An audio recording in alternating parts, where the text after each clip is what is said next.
ನಿಮ್ಗೆ ಗೊತ್ತಿದ್ದ ವಿಷಯ ಅದ. ಕ್ವಾಲಿಫೈಯರ್ ಇದ್ದು ಧರ್ಮಸ್ಥಳದಲ್ಲೇ ಮೇ 26ಕ್ಕೆ ನಡೀತದೆ. ಮೇ 26ಕ್ಕೆ ಅದ. ಮೇ 27ಕ್ಕೆ ಎಲಿಮಿನೇಟರ್ ಒಬ್ಬರು ಕಿತ್ತು ಹಾಕುವಂಥದ್ದು. ಅದರಲ್ಲಿ ಮೇ 27ಕ್ಕೆ ಅದ. ಮುಂದೆ ಕ್ವಾಲಿಫೈಯರ್ 2 ಅಂದ್ರೆ ಅದು ನಮ್ಮ ಚಂಡೀಗಢದಲ್ಲದ. ಇದು ಕೊನೆದು ಫೈನಲ್ ಅಹಮದಾಬಾದ್ನಲ್ಲೇ ಈ ಮ್ಯಾಚ್ ಮೇ 31ಕ್ಕೆ ನಡೀತದೆ. ಒಟ್ಟಾರೆಯಾಗಿ ಬೆಂಗಳೂರಿನಿಂದ ಈ ಫೈನಲ್ ಶಿಫ್ಟ್ ಆಗಿದ್ದು ಮಾತ್ರ ಇಲ್ಲಿ ಜನರಿಗೆ ಸಹಜದ ಬೇಸರ ಅಷ್ಟಲ್ಲ, ಅದ್ರ ಜೊತೆಗೆ ಇದು ಯಾಕಪ್ಪ ಈ ರೀತಿ ಡಿಸಿಷನ್ ತೊಗೊಂಡ್ರು ಅಂತೇಳಿ ಏನಾದರೂ ಒಟ್ಟಾರೆಯಾಗಿ ಇದು ನಡೆದ ಘಟನೆಗಳು. ಇದಕ್ಕೆ ಕಾರಣ ಈ ವಿರೋಧ ಪಕ್ಷದವರೆಲ್ಲ ಹೆಚ್ಚಿಗೆ ಟಿಕೆಟ್ ಕೊಟ್ಟರು ಹೋಗಿ ಪುಗಟ್ ನೋಡಲಿಕ್ಕೆ ಈ ನಮ್ಮ ಶಾಸಕರಿಗೆ ಅನ್ನುವಂಥ ಮಾತನ್ನು ಅದು ಅಂದು ಹೇಳಿ ಅಂತ ಇವರು DKC ಅವರು ಒಟ್ಟಾರೆಯಾಗಿ ಏನೂ ಆಗಲಿ ಈಗಂತೂ ಅದು ಎತ್ತಂಗಡಿ ಆಗಿದ್ದು ಸುಳ್ಳೇನಲ್ಲ ಅಂತ ಸೂಚನೆಗಳು ಇದ್ದಾವೆ.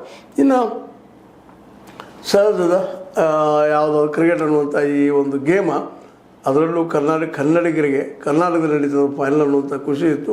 ಆದ್ದರಿಂದ ಈಗ ಗುಜರಾತ್ಗೆ ಹೋಗಿದ್ದರಿಂದಾಗಿ ಒಂದಿಷ್ಟು ಅಸಮಾಧಾನ ಇದ್ದರೂ ಸಹಿತ ಈಗ ಆದಂಥ ಮ್ಯಾಚ್ಗಳಲ್ಲಿ ಎಲ್ಲರೂ ಉತ್ತಮವಾದ ಪ್ರದರ್ಶನ ನೋಡ್ತಾರೆ. ಅದು ಸಹಿತ ಕೆಲವರು ಸೋಲುದು ಗೆಲುವು ಇದ್ದೇ ಇರ್ತಾವೆ.